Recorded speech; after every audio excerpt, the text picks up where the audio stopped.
چشماتو میبندی، میدونم داری به گریه هام میخندی.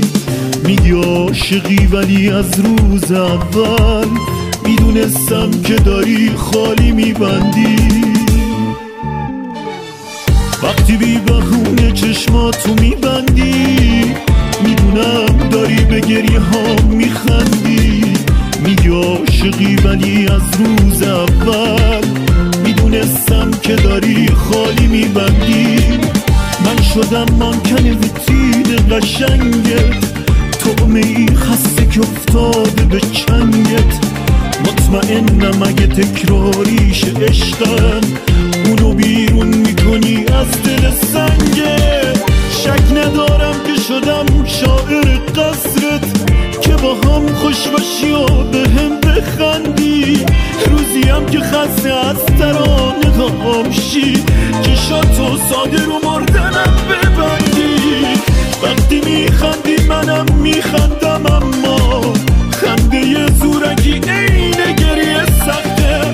داره لختی میشه خون پا تو راهت، بی وفاهای تو هنوز رو تخته.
منم میخندم، اما خنده زورکی عین گریه سخته. داره لختی میشه خون پا تو راهت، بی وفاهای تو هنوز رو تخته. شک ندارم که شدم شاعر قصرت، که با هم خوش باشی و به هم بخندی.